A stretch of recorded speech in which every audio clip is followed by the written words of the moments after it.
And we're blessed to have him speak with us. We're blessed to be blessed with his energy, his creativity, his songwriting, his performances. And not only that, but he brings his beautiful wife along with him.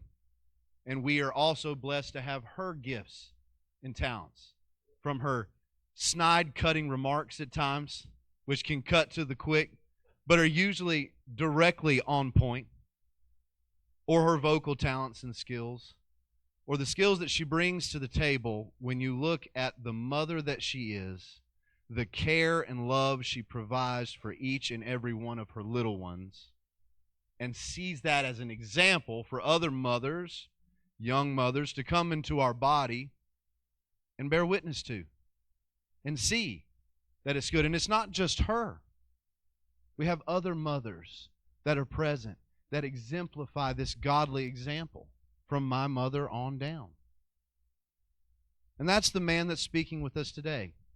A man who truly makes his ministry first to his family, as the Bible instructs us to do.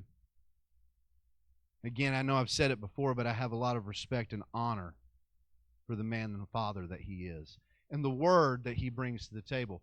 All of this gets jump-started, all of this ministry, all of these messages, all of this revelation begins at a splash pad. Go way back in the annals of time in your brain, that many messages, that many Sundays, that many Wednesdays ago, and this man and this father took us to a splash pad with his little ones, and it changed all of our lives. He laughs. I don't. Changed me forever. There are a few moments in time that you can recognize this close in time that were truly life-changing moments. Most of us think about our salvation, the moment we come to God. We really give our life to Jesus, and the radical change and shift it causes in your life. I had that experience with my master, with my God. And I've had that experience listening to this man and this father. It's miraculous. Because it's not just me. It's not just a few. It's the whole church and ministry that has changed and shifted gears. And he won't take the credit for it, and neither would I, because we know where the credit is due. But that means we truly have an oracle of the Lord in this capacity with these competencies to translate to us, because he's not a man who seeks position. He's not a man that seeks title. He's not a man who's pursuing power. But in the areas of being a husband, a father, a musician, a youth pastor, minister, he's pursuing competency and meaning in all of those areas. A true jack of all trades. So, a master of none. But if we carefully read, we know that that's only half the quote. And the rest of the quote says, better still than a master of one. What he brings to the table makes me think of C.S. Lewis a lot of times. I bought him a bunch of those books back at Christmas time because I'm a nerd. But I think of this quote when I think about what A.J. brings to the ministry and where we've been able to grow, not just as quote-unquote good Christians or believers, but I've grown as a father. I've grown as a husband. I've grown as a man because of this splash pad revelation and journey we've been on. I think about this quote. C.S. Lewis would say, children are not a distraction from more important work. They are the most important work. To each and every one of you that are sitting in here today, I remember being your age and sitting out of children's church or class, and I used to think, man, this sucks. Sorry, I know you guys still don't like that, but I'm outdated now saying that, right? That's not even the cool way of putting it.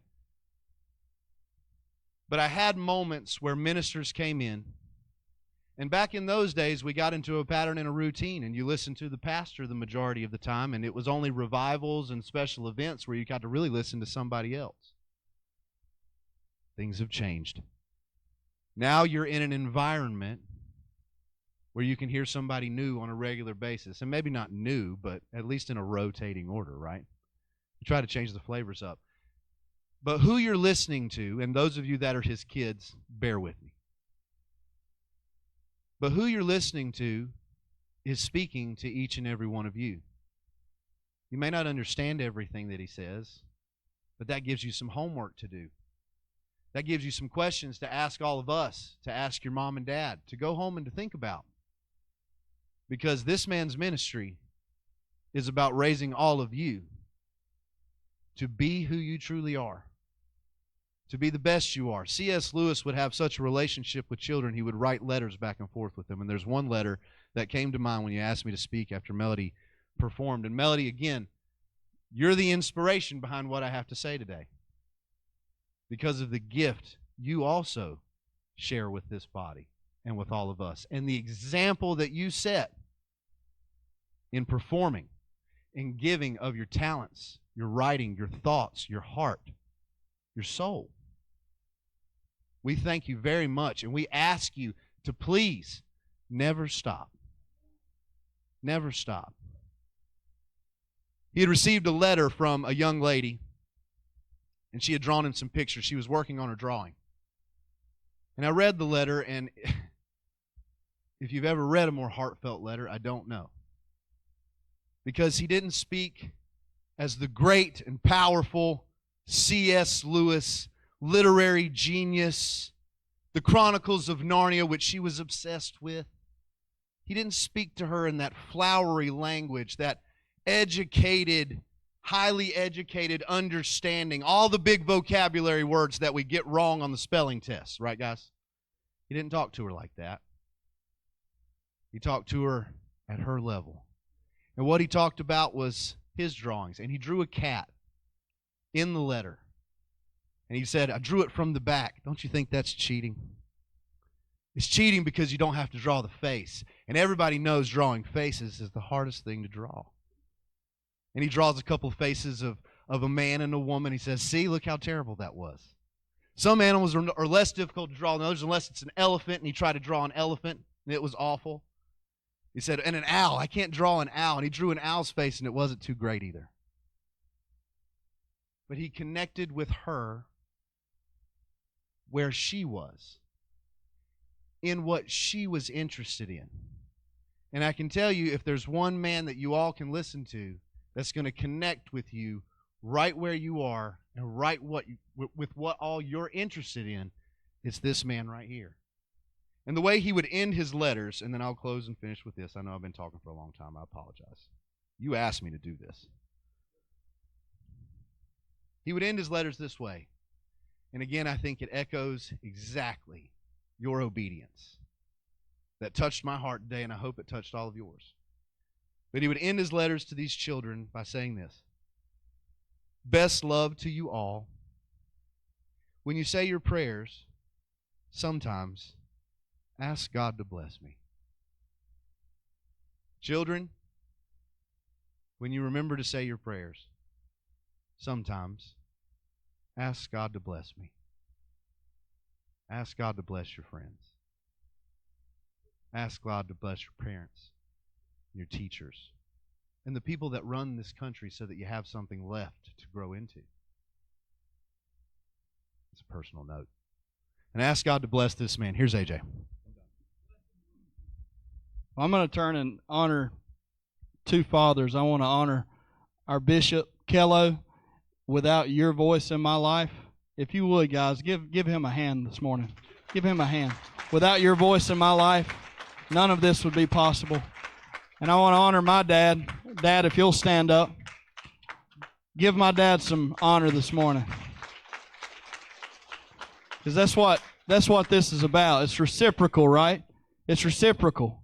It's for us to point to the children and the children to turn around and point to you. It's for you to point back at them and for them to turn around and point back to you. That's the reciprocal process of what we're doing here. It's the generations that will turn and point back to us, because we had the faith and the courage when everybody else is saying, worry about your agenda and worry about your meetings and worry about your stuff and we're going to point to them. Okay? We're pointing to them because they're the ones going. How many times have we heard our bishop say this about us? So what are we to do? We're to point to them, and then they're to turn around and point back to us. It's a beautiful reciprocal process. So this is the sound, guys. Let he that hath an ear hear. This is the sound. I already had almost my whole sermon ready and prepared, and we were on our way home yesterday, and Melody said, I've never watched Snow White. And I could not believe we had raised a girl 10 years old, almost 11, and she's never seen Snow White.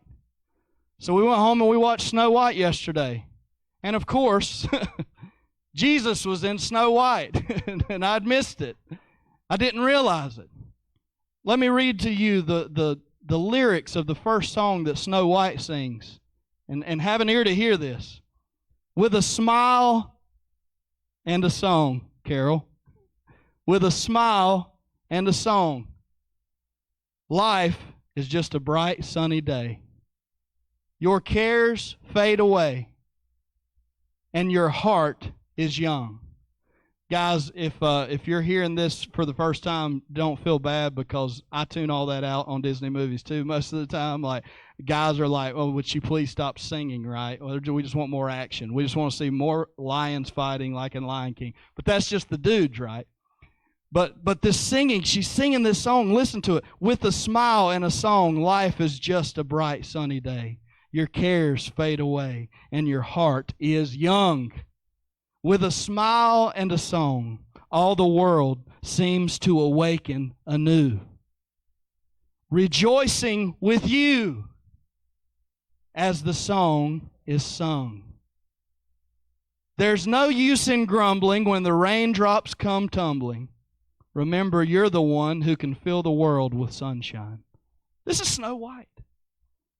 When you smile and you sing, everything is in tune and it's spring.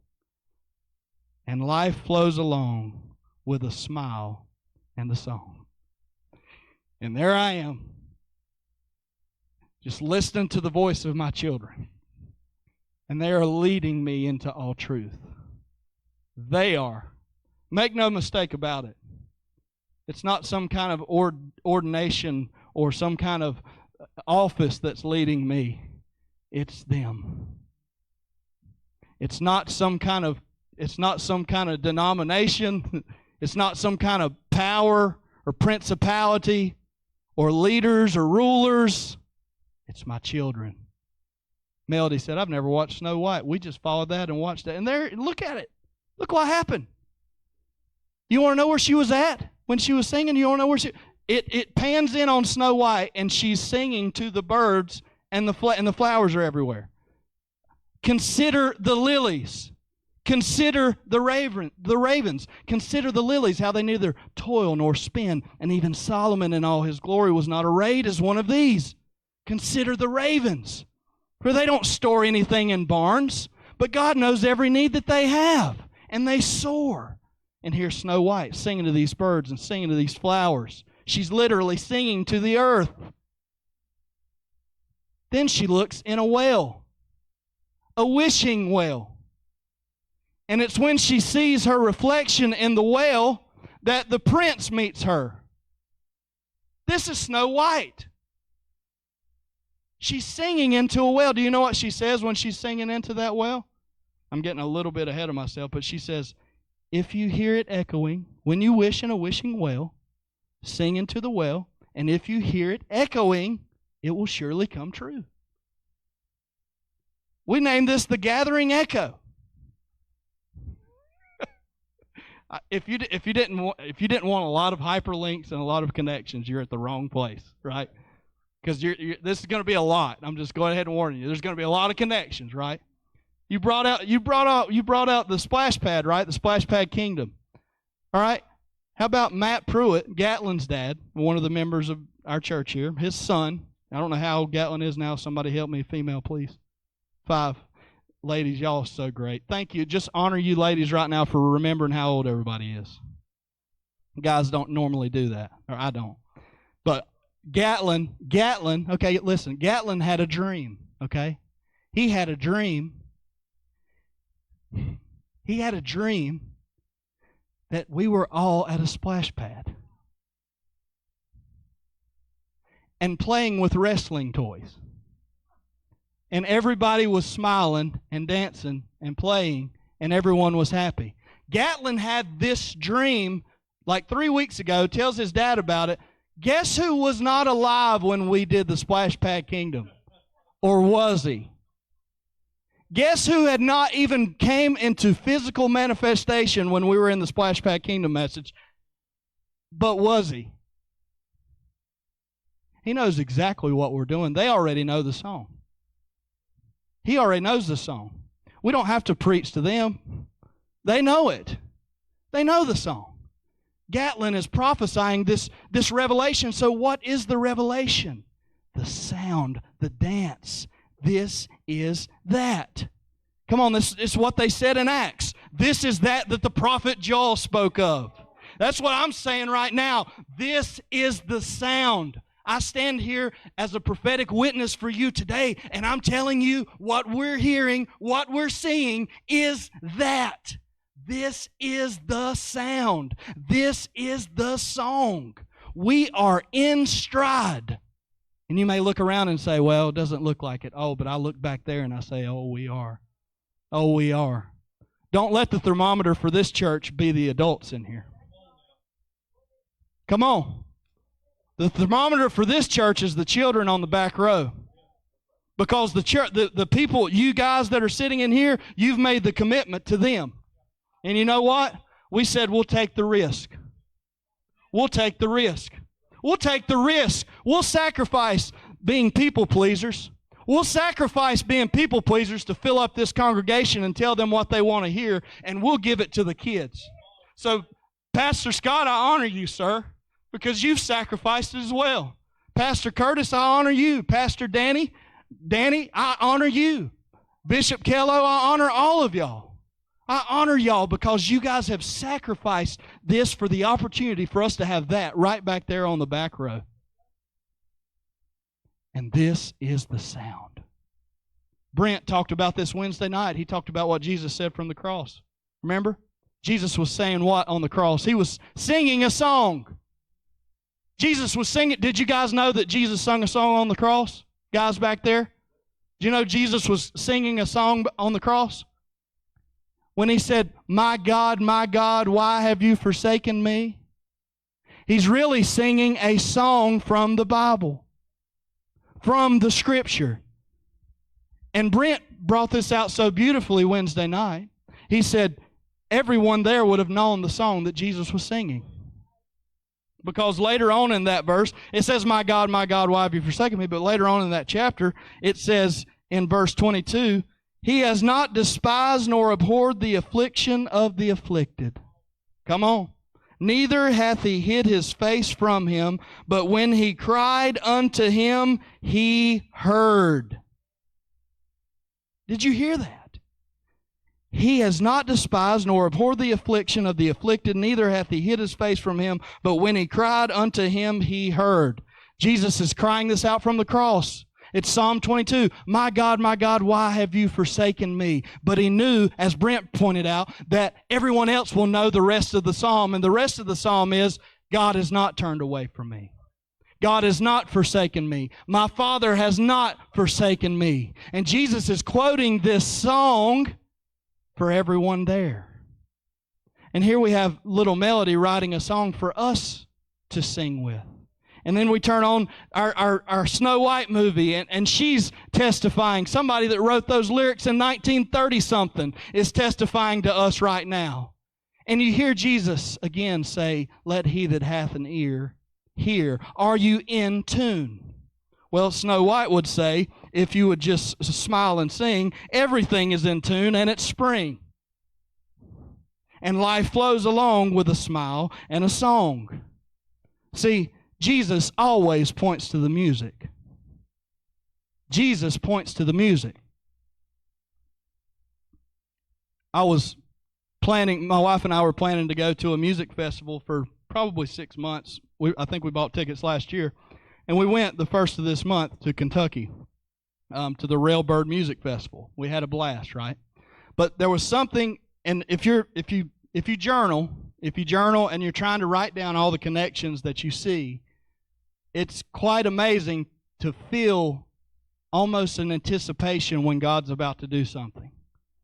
Because when you start to write about your life and you write about the things that God's done for you, you start to develop an idea or an understanding of where He's going with it. And I was writing about the music festival that we were going to, already anticipating something absolutely insane happening when we get there. And we're on our way up there, and if you didn't know this about us, Kristen and I had been planning on moving, right? We'd been planning on finding another house. Just because, we have a lot of kids, a lot of dogs. We fit where we're at, but we were looking, right? We were asking for direction. So, rewind a little bit, about a month or two ago, I was kind of in this man face look, like this Anthropos place looking for houses, right? I was just kind of grimacing about it, like I'm tired of going and looking at places. And Kristen's kind of like Snow White, bouncing around like, hey, I need you to be happy. I need you to be excited, right? We're going on a treasure hunt. We're going on a treasure hunt. Smile. We're going to look for a house. X marks the spot. And she says that, right? The very next day, Kristen's outside with Marshall at our house. Marshall's our 2-year-old son. Marshall picks up a stick in our yard and draws an X in the dirt. And Kristen said, I just about didn't tell you because I thought you would think I was silly. But she told me. And then we processed that for a little bit, and we're like, man, that's cute, right? Which is what we kind of do with these messages, right? That's cute. You guys are, it's pretty good. It's okay. It's cute. We'll listen, maybe. That's cute, right? That can't be God. But on our way to Kentucky, it was like God just shouted from the mountains, literally, as we were driving up the interstate and said, AJ, I heard this clearly. If you're going to preach what you preach, you better listen to what Marshall's saying. I heard that clearly. And I looked over at Kristen and I said, we're supposed to stay right where we're at. X marks the spot. And then we go and we have this music festival and we enjoy ourselves. We're there and God speaks something to us specifically about our music, right? Like we've wrote music for a long time. So He gave us permission while we were up there to go for our own music a little bit, right? Because we poured everything we've had into what we're doing here, and we're going to continue to be here. We're going to continue to sing here, but we got permission when we're in Kentucky in our spirit to do our own music, all right? So we're coming home with this revelation, and these things are just like wild, blowing up in our mind. We just feel so connected. The other night, I'm sitting there, like a modern millennial, I guess, and looking at reels on Instagram, and a reel pops up. A reel is like a video, a little short video. It pops up, and there's this guy. Get ready. There's this guy. And he says, there's a lot of worship leaders that should be singing in bars. And there's a lot of bar singers that should be leading worship. And it clicked with me because I knew the permission that we got in Kentucky was to go and to bring this song out into the highways and the hedges. Not like, church people say, hey, we should bring them all in here, right? Oh, what about going and getting them? What about going and getting them? What about going out to the bars and singing your songs? What about going out to the places where everybody's told you not to go? To find the people that you're actually looking for, right? Come on. You talked about inviting people here, Juice.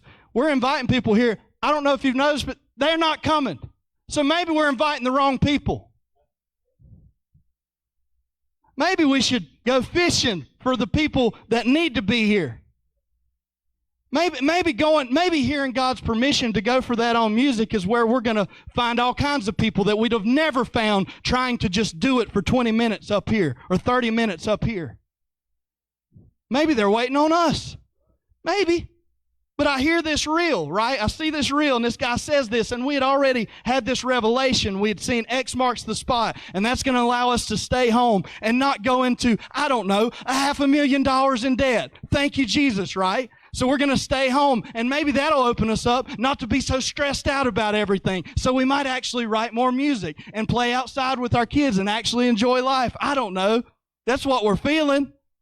And I see this reel, and he says this about worship leaders that should be playing in bars and bar singers that should be leading worship. And I looked this guy up the next morning on the way to work. His name is Ray Hughes. Okay?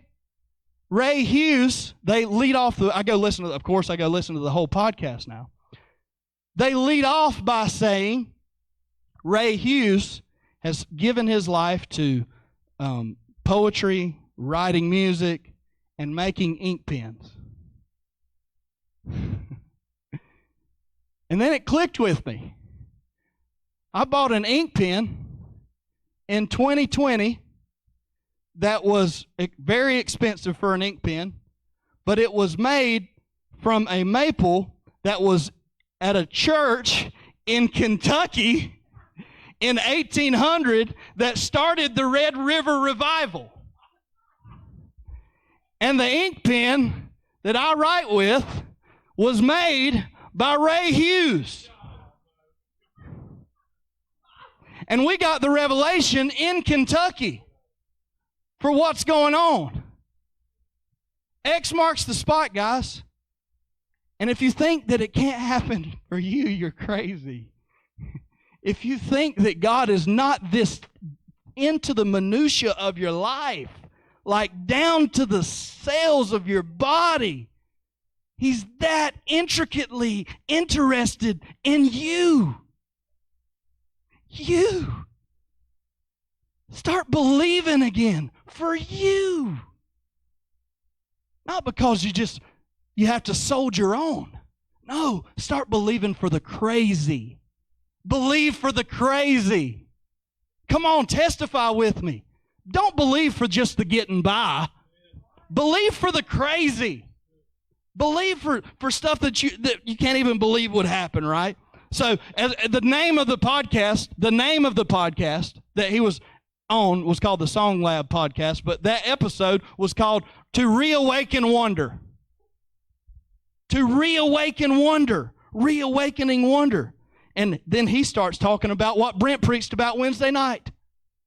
Jesus is always pointing to the music. Always. Jesus is not interested in facts. He's not interested in the oh, you don't understand the details. You don't understand how hard this situation is. You don't understand the facts. Jesus points to the music. So he would tell them something like, boys, y'all ain't catching any fish, huh? Oh, that's a problem, huh? Well, how about throwing the net on the right side? What happened, guys, when they threw the net on the right side? They caught more fish than they could even bring in. Was Jesus giving them the fish, or was he teaching them the song? Was he teaching them the note? When he said, consider the lilies or consider the ravens, was he really wanting you just to go study birds or study flowers and become a horticulturist? No. He was wanting you to hear the song in the flower, to hear the song in the temple when the children are shouting, Hosanna. That's the culmination of the whole ministry of Jesus. He comes in this temple and these kids are raucously shouting, Hosanna. And we've taught that. We've understood that that's the foal song. That's krazo, which means an onomatopoeia. Lesson for the day, kids. An onomatopoeia is a word that you can say that even in saying the word, you kind of announce the same thing you're saying. So an onomatopoeia, a good example of an onomatopoeia is like moo. And that's a cow, right? Or an onomatopoeia in this case would be how. right? That's the call. That's the awakening. That's the wonder. That's perfect praise. To croak. To croak. These kids were in the temple literally croaking. Like, Hosanna! Silly! Malachi's got something on his head. He's being goofy. He's being goofy. He's having a good time. He's having fun. And we look at this like, this can't be God. And Jesus points to them kids and said, this is perfect praise. Perfect. There was a Roman officer. Do you remember what happened with the Roman officer, guys? His son was a paralytic. His son was paralyzed at home. What did the Roman officer do? Jesus said, I'm about to come and help you. He said, no need. No need for you to come, because I know that if you will just command right now, that boy will be healed where he's at. And Jesus said, it's done, because I've not seen greater faith than this in all of Israel. You know what Jesus saw in the Roman officer? He saw somebody that knew how to conduct music. Because the Roman officer conducted his soldiers. A good manager knows how to conduct the workforce like he's operating an orchestra, right? If you're missing flow, just like a good conductor up there leading a song, he's going to bring up the woodwinds if he needs the woodwinds, and he's going to bring down whatever he needs to the percussion when he needs to bring it down. A good conductor knows that he's in full control of what music is being played. So the conductor in this case said what? He was the Roman soldier. He said, Jesus, there's no need for you to even come, because I'm a Roman. I have seniority and I have rank, and I can tell my officers to go do this and go do that, and they'll go do it. And I know that you have rank over everything, so you don't even have to come. Jesus said, you hear the song. You hear the song. He tells Peter to go fishing for a fish that would have a coin in his mouth. He tells Peter to go fishing for a fish that would have a coin in his mouth. He's trying to get Peter to remember the song. Because Peter got caught up thinking about man stuff, right? How we're going to pay the bills. How we're going to get in the temple. How we're going to pay the temple tax. Jesus just sends him fishing to go catch a fish with a coin in his mouth. This big, strong man that has it all figured out is sitting there with his little line trying to pull in a fish, because Jesus said, you catch that fish, you're going to have the money you need to get into the temple. And Peter, what did Peter have to do in his mind, kids? He had to be silly again. Because a grown man in his own logic wouldn't go fishing for a fish with a coin in his mouth. But Opie would. Opie would. Spanky would. Peter did. Peter went because he wanted to follow the leadership of the conductor, right? Jesus was this great conductor, and he sensed Peter was getting a little too serious. He's like, all right, you've forgotten the song now. It's time for you to sing again. So then, John 9. John 9, there's a blind man, right? What does he tell the blind man to do? What does he do? He spits in the mud. He spits, makes mud with spit and puts it in the blind guy's eyes. And then goes and tells him to wash in the water. Was he doing this just for him to see? Or was he doing this so the man could hear the music and sing the song? The song of the night, Melody. Jesus is pointing to the music always. He's not so much interested in the facts of the situation. But if in the facts of the situation and in the moment he can heal and also teach you the song, that's what he's going to do. And that's what we have to do. That's what we're doing in our lives. I'm pointing to Melody because I hear the sound. I'm pointing to Marshall because I hear the sound. I see what he's doing. I trust that God is leading me through my children. So we're not moving. We're staying right where we're at by the financial advisor, Marshall Dean Moses. We didn't get a financial advisor. We got Jesus. And he said, your children will tell you if you listen. And that's what he's telling all of us. If you'll hear, if you have an ear to hear, they're the greatest in the kingdom. So, one thing that Ray Hughes says, one thing he says is, the Lord wants to raise up Holy Spirit imaginators, full of wonder, compelled to believe that God wants to speak to them in every way that will listen. And all of creation is revealing Him if we just look, listen, and pay attention. He starts talking about the song of the land. Did you know that in First Nation culture and Indian cultures, they would actually sing the songs of the land? Have you ever heard this, kids? Indian cultures would actually look at the mountain range, and they would play their music like those mountains were the actual score, the written music. So song would be for the land. It's the song of the land. You want to guess what Snow White was doing? She was playing the song of the land. That's why she was singing in that movie. And then what happened? She looked into a well, seen her mirror reflection, and met her prince. Because when you see the value in yourself, you will then find what brings glory to that value. But you have to see it in yourself.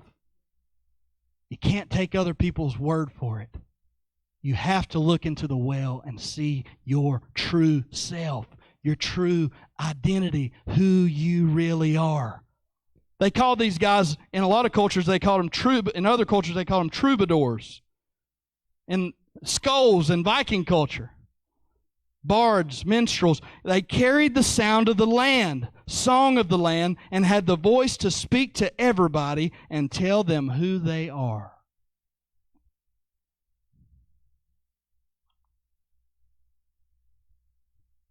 Do you think it's odd that Snow White was awakened by a kiss?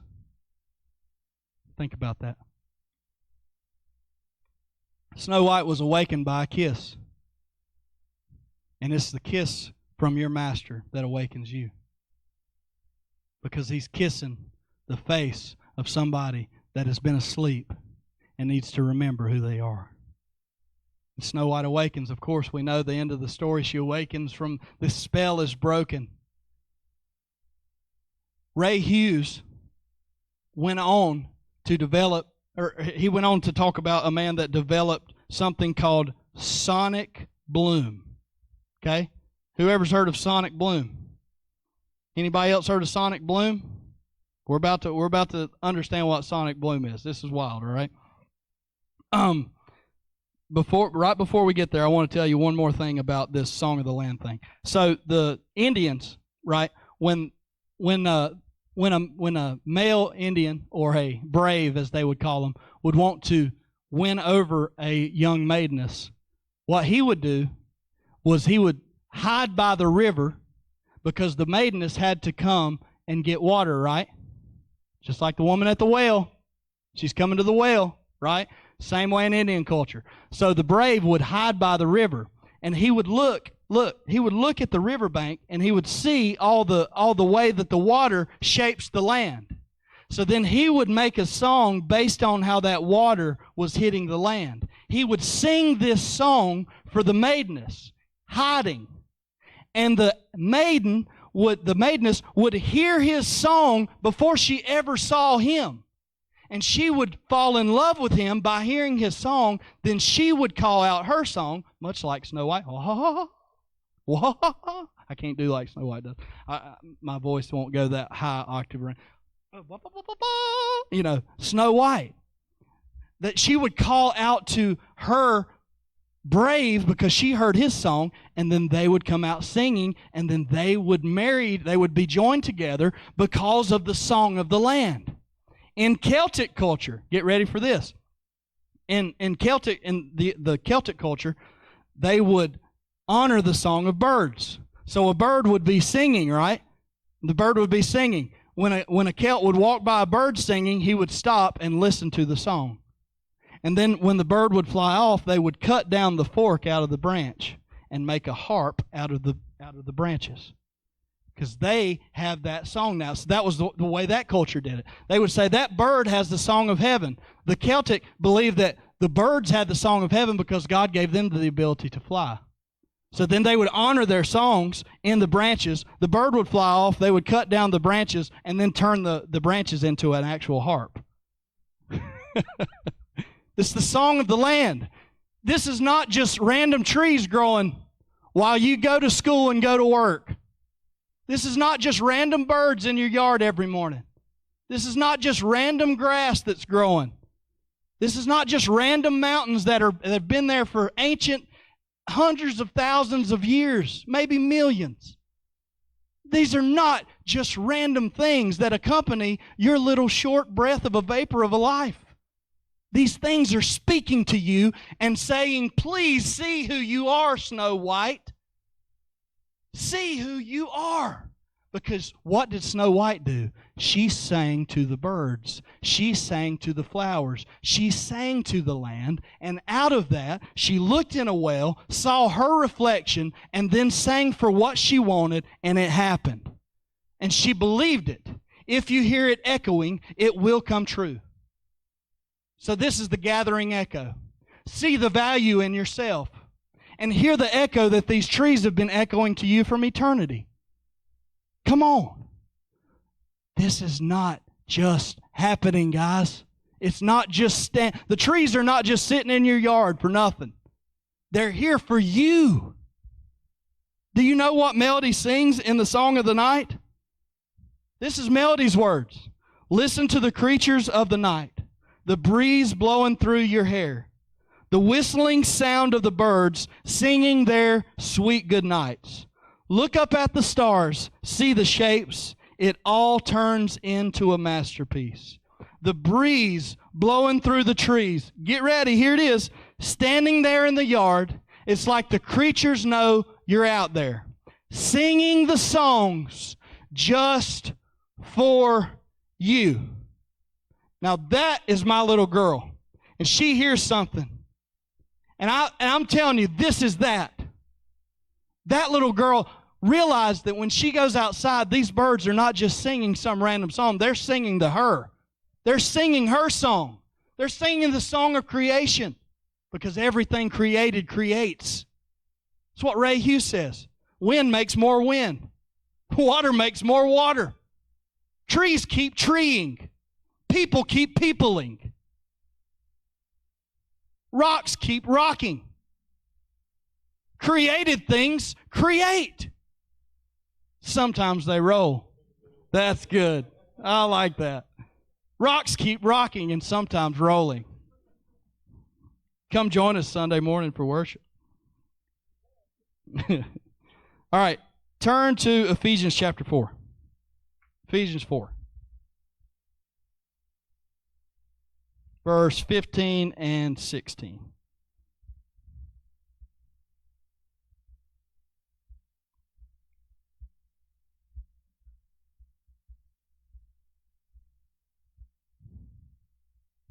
But speaking the truth in love may grow up into him in all things,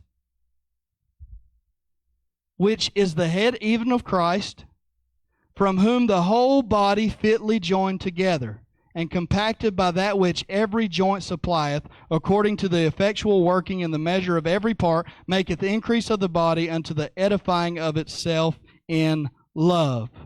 All right? Now, let me read it to you in the Mirror translation as our brother Francois reads it here and translates it. Check this out, and let Snow White sing to you while you're listening to this. Love gives truth its voice. Love gives truth its voice. The conversation that truth inspires creates the atmosphere wherein growth is both spontaneous and inevitable. Oh, man. The whole person is addressed in Christ, who is the head of the body. He is the conclusion of God's communication with mankind. Verse 16, get ready. From him flows the original composition and detail of our design, like words entwined in poetry, like a conductor of music, epicorregio. They connect layer upon layer to complete the harmony, following the rhythm of his thoughts like footprints. Meanwhile, the body thrives and pulsates with the energy of love. Each individual expression finds its complete measure there. Jesus is the conductor, and you're the song. And if you hear it, the whole world is singing, waiting on you to sing back. Romans says what? The earth is groaning and travailing for the manifestation of the sons of God. Do you know what that means? Your tree in your front yard, guys, is literally waiting on you to sing back to it.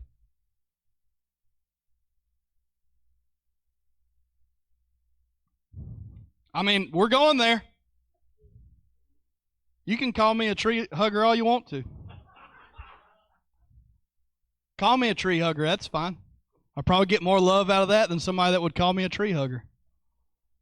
Tree would probably hug me a lot tighter than somebody that was making fun of me for loving trees. Too weird. Sorry. Maybe too weird.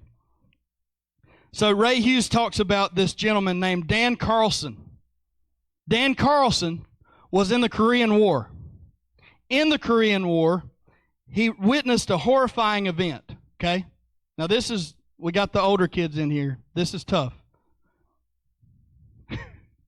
So, in Korea, as an enlisted soldier, he was obligated to watch a starving, check this out, guys.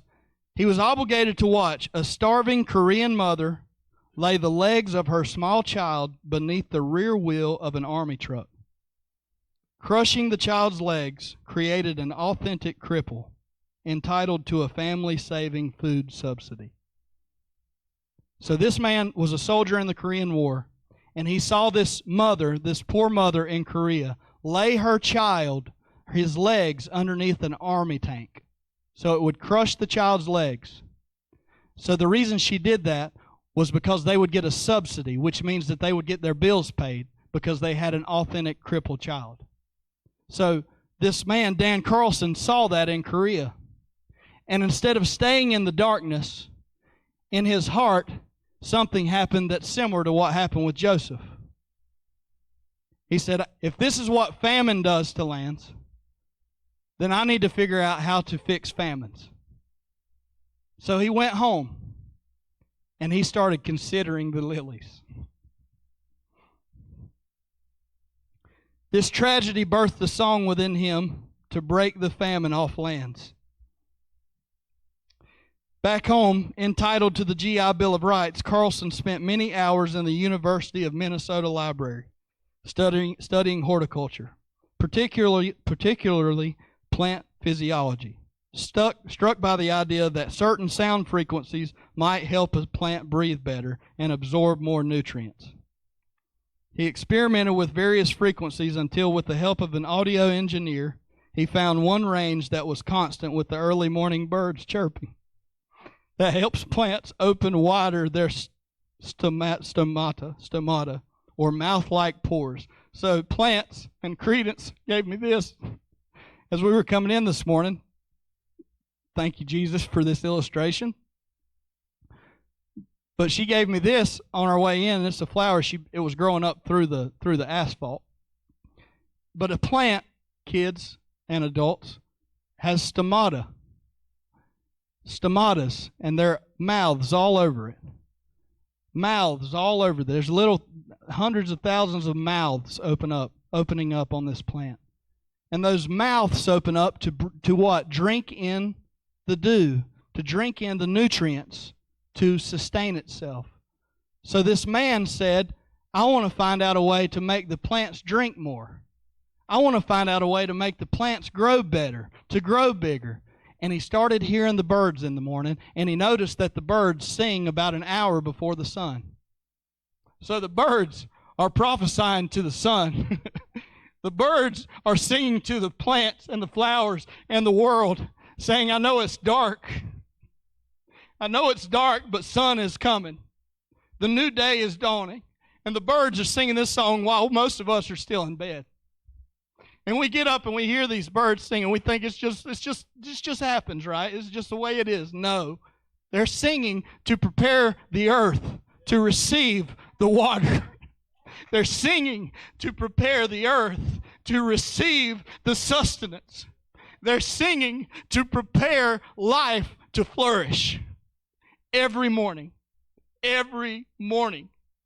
And he hears these birds, and he works with an audio engineer, and he sets up a huge speaker in front of his cornfield and starts playing classical music, and his corn grows 3 times the size. Because singing to the earth and singing to the trees and singing to creation is not something crazy people do. It's something Snow White does. It's something Jesus does. It's something that Dan Carlson said, we got to figure this out. So the sound, which is essentially a synthesized version of a bird song, causes the stomata, or breathing holes under the leaves, to open wider. Open wide. I can just, how many, the airplane, right, when you're a kid? Open wide, open wide. And it's so precious when your kids are that little and you're making a little airplane for them and you're thinking, oh, I'm feeding this child to turn into something that's going to outlive me. But we don't think that way when these birds are singing to the plants, and they're doing the exact same thing. Open wide.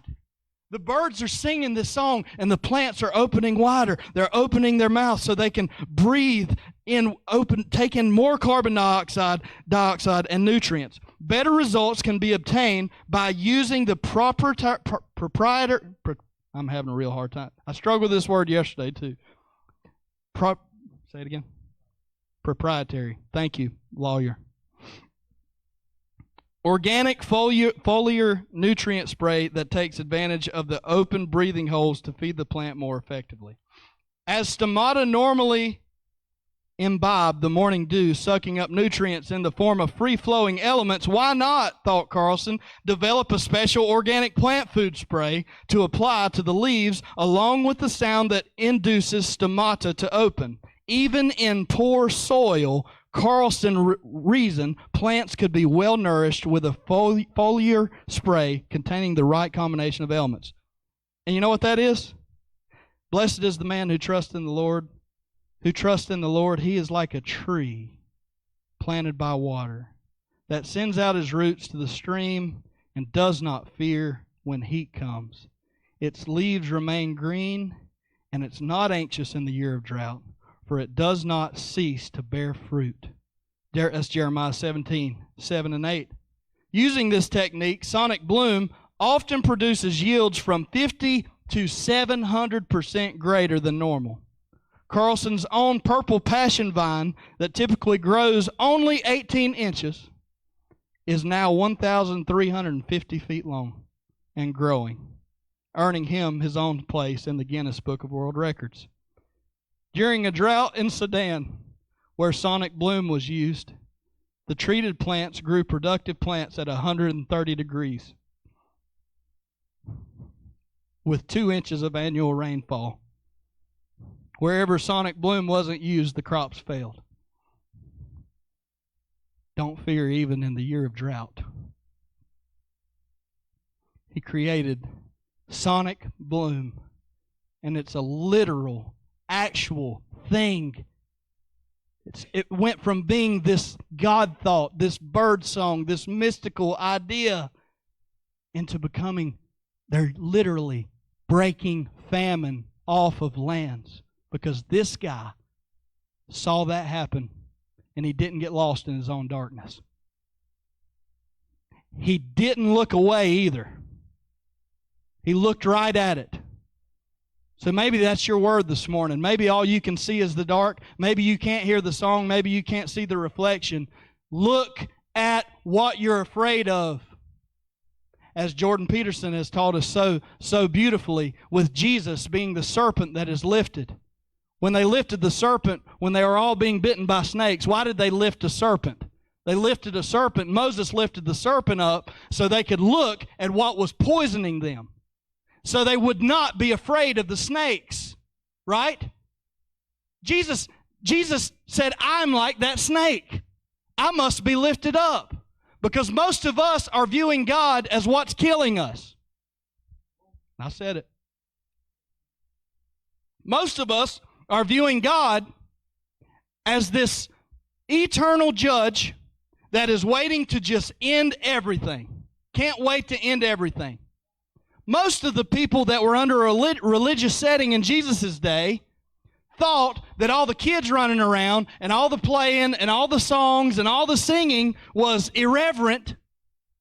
And Jesus points to them in the temple and says they get it right. So Jesus is saying, I must be lifted up like that serpent because they need to know that my dad's not like these people.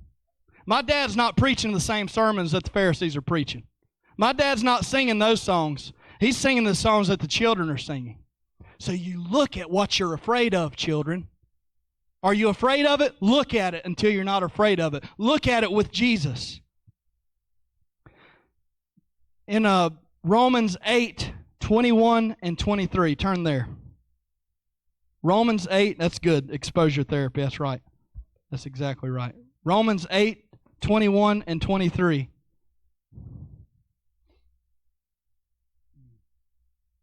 Ooh, I got a good text here. This is from Pastor Scott. Psalm 19. The heavens declare the glory of God, and the firmament showeth his handiwork. Day unto day uttereth speech, and night unto night showeth knowledge. There is no speech nor language where their voice is not heard. Their line is gone out through all the earth, and their words to the end of the world. In them hath he set a tabernacle for the sun. My goodness. Whew. Come on. I'm going to read that. I know I told you guys to turn there, but I'm going to read this out of the mirror. Romans 8:21. With eager expectation, every creature yearns to be released from its slavery to this wearisome, perishable existence, trapped within a fragile time frame of fading glory into the glorious freedom of discovering their true sonship. They are indeed children and not mere creatures of God. Verse 22. We sense a global groaning of birth pangs witnessed throughout history until this very moment. The world is pregnant with expectation. We ourselves echo their groaning within us while we are ready to embrace the original blueprint, also of our physical stature, to the full consequence of sonship. What we already now participate in as first fruits of the Spirit will bloom into a full gathering of the harvest. My goodness. So this college did a study on what Dan Carlson was doing, and this was their conclusion. This was a private study from a private college that studied sonic bloom that Dan Carlson was doing. This was their conclusion. Plants are responding to violin music in a variety of ways, including stomata opening, chlorophyll index, and green mustard productivity. The findings of the measurement suggest the listening to violin music has a substantial impact on mustard seeds productivity. The music can raise the weight of green mustard by 57.14%. Now that's a college that's doing a study on what this man's doing. Jesus also talked about this here. He said the kingdom of heaven is like a mustard seed planted in a field. It is the smallest of all seeds, but it becomes the largest of garden plants. It grows into a tree, and then guess what happens? Birds come and make nests in its branches. Come on, mustard seed. Come on, little faith. O ye of little faith. Come on, little mustard seed. You might grow a big tree if you just sing to that little seed. You might think you have a little bit of faith. You might think you have just a little bit, but you might grow a big old tree if you start singing to it in faith. Come on, if you can sing in the night, if you can sing the song of the night, if you can hear the voice that Melody's singing, if you can hear the voice of the Lord through her words, can we hear the sound? Can we hear the song of the night? Do we hear Melody? Do we hear Marshall? Do we hear Gatlin? Do you hear it? Or is it just surface chatter? Or is it just another thing along with all the other things that are just running on endless repeat in your mind of all the stuff you got to get done? And before you know it, your kids are all grown, and your life has passed you by. I say this in humility because I've missed a lot of opportunities that I feel like I've tried to be a good father, but I've still missed a ton of opportunities because I didn't hear the song in the moment. Joseph missed an opportunity with Jesus. But you don't know this story because it was just uncovered.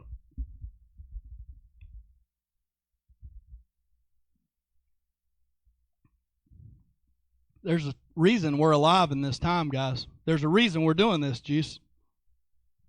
Michael. There's a reason we're doing this right now.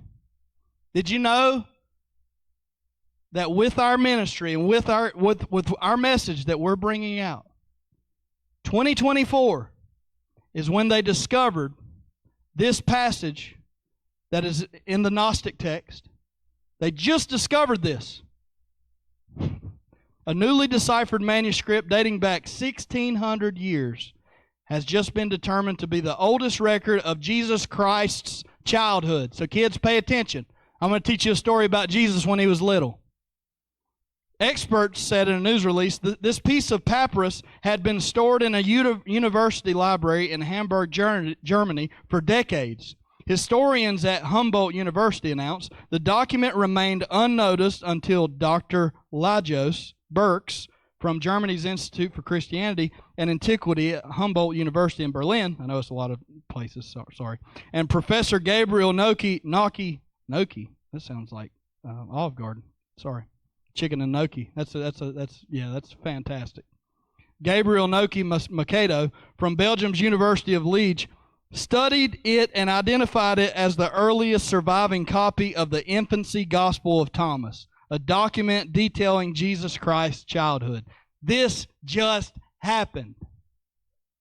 They just uncovered this. They thought that the oldest manuscript of the gospel, the Infancy Gospel of Thomas, was in like the 7th or 8th century. Now they're dating it back 1,600 years. Now they're really seeing, wait a minute, these Gnostic Gospels were a lot older than we thought they were. Hold on a minute. Got a problem here. There might be a problem here. We should have added this in. Do you want to hear the story? When the boy Jesus was 5 years old, he was playing at the ford of a rushing stream. He was collecting the flowing water into ponds and made the water instantly pure. He did this with a single command. He then made soft clay and shaped it into 12 sparrows. He did this on the Sabbath day. This story feels really true. That's really like Jesus to do it on the Sabbath day. And many other little boys were playing with him. So what'd he do, kids? Are you following along back there? Jesus was a little 5-year-old boy playing in a riverbed with a bunch of muddy water, and he takes the mud and he starts making little sparrows, and he makes 12 of them. But he does it on a Sabbath day, which was bad, right? But when a Jew saw what Jesus was doing while playing on the Sabbath day, he immediately went off and told Joseph, Jesus' father, "See here, your boy is at the ford and has taken mud and fashioned 12 birds with it. So he's violated the Sabbath." So a Jew saw what Jesus was doing as a 5-year-old boy, goes and tells Joseph, "Hey, your boy's playing on the Sabbath. He's playing, he's making mud, he's making these little birds. This is ridiculous. He's breaking the law. You need to get him in line, Joseph." So Joseph went there, and as soon as he spotted him, he shouted, "Why are you doing what's not permitted on the Sabbath? You know better than this." But Jesus simply clapped his hands and shouted to the sparrows, "Be off, fly away, and remember me, you who are now alive." And the sparrows took off and flew away noisily. The Jews watched with amazement, then left the scene to report to their leaders what they had seen Jesus doing. And you may say, well, that's not in the Scripture. Half of the stories Jesus told were parables. Jesus didn't tell stories of real things like literal, factual things, right? He would tell a story about a man who had 2 sons, and that story became a metaphor for millions. This becomes a metaphor for us to say that when Marshall took that stick in our backyard and made that X, it wasn't just a little boy randomly playing in a backyard. He was changing his parents' life. He was giving them direction from Abba. And we had an ear to hear it. When Melody wrote that song, it's not a little girl just playing around with a piece of paper and a pencil. It's a little girl writing the Logos of God. Because as Ray Hughes would say, the world is not logical. The world is musical. And we try to make this musical world so logical. And in so doing, we silence the symphony. But if we just sing back the song that creation is already singing to you, you just might find your prince. You just might find what you're looking for if you can sing the song in the night. This is the sound. So say it with me. I love him because he first loved me. Y'all be blessed.